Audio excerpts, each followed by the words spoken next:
అందరికి నమస్తే. కేంద్ర హోంశాఖ సహాయ మంత్రి బండి సంజయ్ కొడుకు పైన కేసు బుక్ అయి 6 డేస్ అయింది విజయవంతంగా. కానీ ఇప్పటి వరకు ఆయన అరెస్ట్ చేయలేదు. ఆయన విచారణకు పిలిచిరంట. మరి విచారణకు వస్తాడో రాడో అదంతా మనకు తర్వాత తెలుస్తుంది. విచారణకు వస్తే అరెస్ట్ చేస్తారా లేదా అదంతా కూడా తర్వాత తెలుస్తుంది. బట్ ఇప్పుడు ఈ case central government plus state government is equal అంటే వర్సెస్ ఒక బాధిత ఫ్యామిలీ. ఇప్పుడున్న సీన్ అది. స్టేట్ గవర్నమెంటు తర్వాత సెంట్రల్ గవర్నమెంట్ ఇద్దరు కలిసిపోయినరు. ఎవరితోనా? నిందితులతో. బాధితులు తెలంగాణ సమాజం చూసుకుంటుంది బాధితులని. ఇప్పుడు అమ్మాయికి న్యాయం జరుగుతుందా జరగదా అది ఇంపార్టెంట్. ఎందుకు ఈ అనుమానం వచ్చింది, అసలు ఎందుకు న్యాయం జరుగుతుందా జరగదని క్వశ్చన్ వచ్చింది అంటే మనకు జరుగుతున్న పరిణామాలను కూడా మనకు అట్లే కనిపిస్తున్నాయి. ఇప్పుడు నిన్నటిదాకా ఎఫ్ఐఆర్లో కూడా చాలా వీకెస్ట్ సెక్షన్స్ పెట్టిండ్రు. దానిలో 5, 6 అనే సెక్షన్స్ యాడ్ చేసిండ్రు, కొద్దిగా స్ట్రాంగ్ చేసిండ్రంటే అది సోషల్ మీడియా ప్రభావమే, మెయిన్ మీడియా కాదు. మెయిన్ మీడియా ఈ కేసులో పాత్ర లేదు, సోషల్ మీడియా పాత్ర మాత్రమే. ముందు సబ్స్క్రైబ్ చేయండి, అన్ని విషయాలు మాట్లాడదాం. అయితే ఎందుకు సోషల్ మీడియా ప్రభావం అంటున్నా అంటే సోషల్ మీడియానే ఈ కేసును ఇక్కడ దాకా తీసుకొచ్చింది. ఇప్పుడు మేమందరం నాలాంటి జర్నలిస్టులు మాట్లాడడంతోన బండి సంజయ్ అండ్ కో కొంతమందిని మేనేజ్ చేసిన, ఇన్ఫ్లుయెన్సర్ల రంగంలోకి దింపిన, మెయిన్ మీడియాను కనబడకుండా చేసిన, పేపర్లో వార్త లేకుండా చేసిన నాలాంటి జర్నలిస్టులు కొంతమంది దాన్ని పట్టుకొని లాగిస్తే, అసలు వాస్తవాలు జనాల దృష్టికి తీసుకపోతే, జనాల నుంచి తీవ్రమైన స్పందన వస్తే అప్పుడు ఎఫ్ఐఆర్ అప్గ్రేడ్ చేసిండ్రు. ఆ బాధితురాలని 2 సార్లు స్టేట్మెంట్ తీసుకొని స్టేట్మెంట్ ఆధారంగా ఎఫ్ఐఆర్ను అప్గ్రేడ్ చేసిండ్రు. లాస్ట్ ఫైనల్గా ఆమె ఫస్ట్ నుంచి అదే వర్షన్ చెప్తుంది. ఇప్పటి కూడా ఆమె పైన మీడియాకు సానుభూతి లేకపోగా ఆమె మీద అటాక్ చేస్తుంది. ఇంకా ఇలా పేపర్లో చూడండి, ఆమె మేజర్ అని రాసింది కొంతమంది. మేజర్ పోలీసులు ఎఫ్ఐఆర్ చేసే ముందే ఆమె దగ్గర అన్నీ కలెక్ట్ చేసి ఆధార్ కార్డు, తర్వాత SSC memo, date of birth ప్రూఫ్కి సంబంధించిన అన్నీ కలెక్ట్ చేసిన తర్వాతనే వాళ్ళు కూడా లీగల్ ఒపీనియన్ తీసుకొని పోలీసులు ఒక కేసు పెట్టిండ్రు. ఆ కేసే ఇప్పుడు నడుస్తున్న కేసు. ఇంకా బండి సంజయ్ మాట్లాడుతున్న మాటలు నిన్న చూసినారు కదా. ఒక 6 డేస్ నుంచి కొడుకు కనబడకపోతే ఏ తండ్రికైనా ఆందోళన ఉంటుంది. కానీ బండి సంజయ్లో ఆందోళన లేదు. బండి సంజయ్ మంచిగా దర్జాగా శోభాయాత్రలు చేసుకుంటున్నాడు, ఏక్తా యాత్రలు చేసుకుంటున్నాడు. నిన్న ఏక్తా యాత్రలు సంబంధం లేని మాటలు, అది హిందూ ఏక్తా యాత్ర హనుమాన్ జయంతి సందర్భంగా పెట్టుకున్నారు. అక్కడ హనుమంతం గురించి మాట్లాడచ్చు, ఇంకా మిగతా ఏదైనా మాట్లాడచ్చు. అసలు కొడుకు 6 రోజులు కనిపించకుండా పోతే ఆయన ఆ యాత్ర కూడా పెట్టుకోలేడు. ఆయనను దాస్తున్నది వాళ్ళ తండ్రి అనేది నిన్న ఆ యాత్ర ద్వారా కన్ఫర్మ్ అయిపోయింది. అసలు బండి సంజయ్ వెనుక రేవంత్ రెడ్డి ఐడియాలు ఇచ్చి తప్పించిండ్రా వాళ్ళ కొడుకును అనేది కూడా ఒక పెద్ద చర్చ నడుస్తుంది. ఎందుకంటే పోలీసులు అతను పట్టుకునేందుకు ఎలాంటి ప్రయత్నాలు చేయకపోవడం, ఇప్పటిదాకా విదేశాలకు పారిపోకుండా కనీసం లుకౌట్ నోటీసులు ఇవ్వకపోవడం. అప్పుడు ఎన్టీవీ జర్నలిస్టులను ఎయిర్పోర్ట్ నుంచి తీసుకొచ్చిండ్రు అర్ధరాత్రి, సాయంత్రం ఎఫ్ఐఆర్ అయింది. కొన్ని గంటలనే లుకౌట్ నోటీస్ ఇచ్చి ఎయిర్పోర్ట్ నుంచి ఒక జర్నలిస్ట్ని తీసుకొచ్చి అరెస్ట్ చేసిండ్రు. కానీ ఈ కేసులో 6 డేస్ అయినా కూడా బండి సంజయ్ సెంట్రల్ మినిస్టర్గా ఉన్నాడు కాబట్టి విదేశాలకు పారిపోయే అవకాశం ఉన్నప్పటికీ కనీసం లుకౌట్ నోటీస్ కూడా ఇవ్వలేదు. లుకౌట్ నోటీస్ అంటే వాళ్ళు ఎక్కడన్నా వేరే దేశాలకు పారిపోయే అవకాశం ఉంటే ఎయిర్పోర్ట్లో పట్టుకుంటారు. వాళ్ళు ఎయిర్పోర్ట్లో పట్టుకొని పోలీసులకు సమాచారం ఇస్తారు. కానీ ఇప్పటివరకు ఆ ప్రయత్నం కూడా తెలంగాణ పోలీసు ఆ ప్రయత్నం చేయలేదు. జస్ట్ తెలంగాణ సమాజం నుంచి ప్రెషర్ రావడం ఒకటి, మేము బద్నాం అవుతున్నాం అన్న దాంతో బయటికి ఏదో హడావిడి చేస్తున్నట్టుగా కనబడుతుంది తప్ప ఇప్పటి వరకు యాక్షన్ ఎక్కడ కనబడలేదు. పైనంగా బండి సంజయ్ అండ్ కో వాళ్ళు బాధితులను బెదిరించే విధంగా మాట్లాడు. నిన్న మాట్లాడిండు బండి సంజయ్.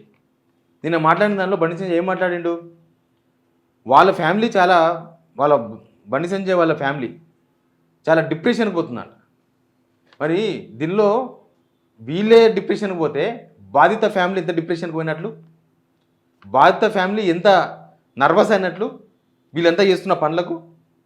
నేను చెప్తా ఒక్కొక్కరి కథ అని మాట్లాడుతున్న బండి సంజయ్. అసలు దీనిలో కుట్ర చేసింది ఎవరు? దీనిలో ఎవ్వరు కుట్ర చేయలేదు.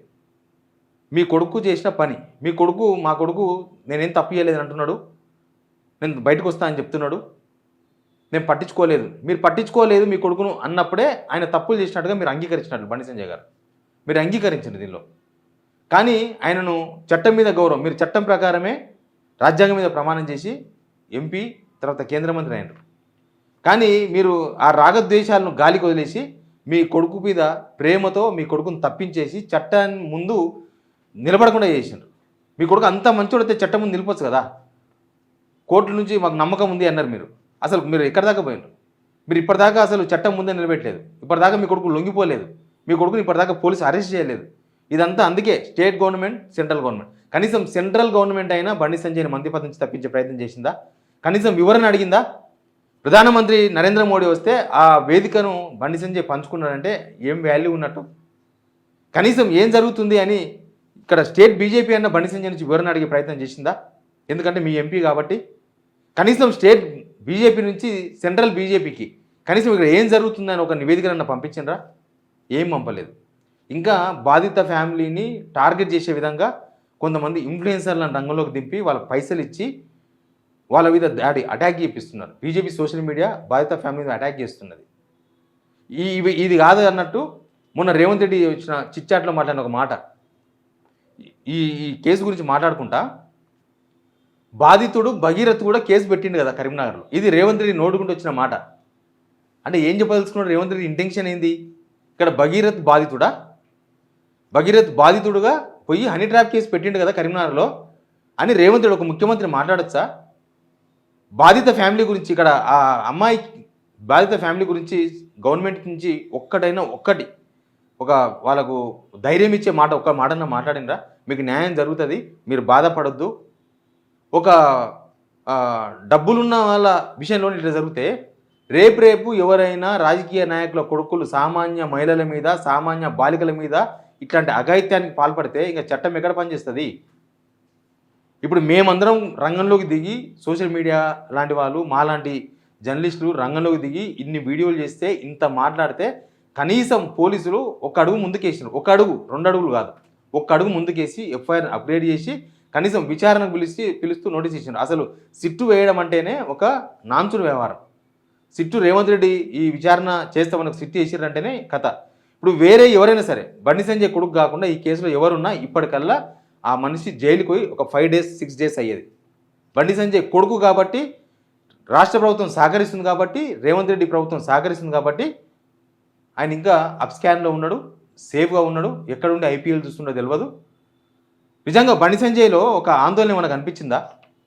ఆయన కొడుకు కనబడకపోతే టెన్షన్ ఉంటుంది కదా, ఏ తండ్రికైనా. ఆయన ముఖంలో అట్లాంటి టెన్షన్ కనబడలేదు నాకు. అసలు బాధిత ఫ్యామిలీ ఫోన్ను హ్యాక్ చేసేందుకు ఒక ప్రొఫెషనల్ హ్యాకర్ను వీళ్ళు కన్సర్న్ అయినట. ఆయన కలిసి ఆ ఫోన్ హ్యాక్ చేయించి మొత్తం ఆ ఆధారాలు మొత్తం కూడా డిలీట్ చేయాలని ప్రయత్నం చేస్తుండట. బాధిత ఫ్యామిలీ కొంతమందికి ఇవ్విన మాట ఇది.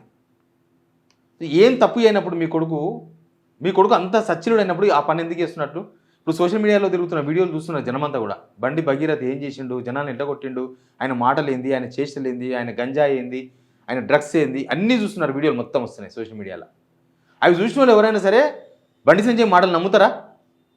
మా కొడుకు మంచివాడని చెప్పుకుంటున్నాడు, నమ్ముతారా ఎవరైనా? అవన్నీ చూసిన వాళ్ళు నేను పట్టించుకోలేదు అంటాడు, నమ్ముతారా ఎవరైనా? మేము ఫ్యామిలీ అంటున్నాడు, నమ్ముతారా ఎవరైనా నేను మాటలు? ఆధారాల కోసం ఇప్పుడు కాదు 3 monthsకి వెళ్ళి ప్రయత్నం చేస్తున్నారు.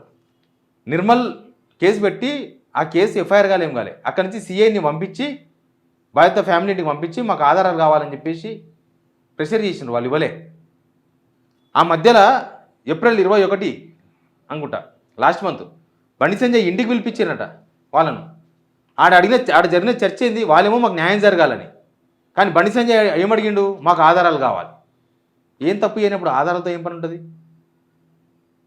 ఇది ఇక్కడ జరుగుతున్న వ్యవహారం. కానీ ఇప్పుడు state government Revanth Reddy home minister come ముఖ్యమంత్రి ఆయన బాధిత ఫ్యామిలీని గాలికి వదిలేసి ఎవరైతే విక్టిమ్ ఉన్నారో ఆ విక్టిమ్కు సపోర్ట్ చేసే విధంగా ఆయన డైరెక్షన్లోనే ఇదంతా జరుగుతుంది, ఆయన డైరెక్షన్లోనే తప్పించారు, ఆయన డైరెక్షన్లోనే బండి సంజయ్ మాట్లాడుతున్నాడు, ఆయన డైరెక్షన్లోనే ఇక్కడ కేసు నడుస్తున్నప్పుడు బాధిత ఫ్యామిలీకి న్యాయం జరుగుతుందా జరగదా?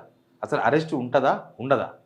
అరెస్ట్ చేయకపోతే చట్టం మీద సామాన్య ప్రజలకు నమ్మకం పోతుంది, ప్రభుత్వం మీద నమ్మకం పోతుంది. రేవంత్ రెడ్డి మీద ఎట్లా నమ్మకం లేదు. కనీసం చట్టం మీద గౌరవం ఉంచే బాధ్యత, కనీసం మినిమం బాధ్యత వాళ్ళపైనే ఉంది. Please subscribe.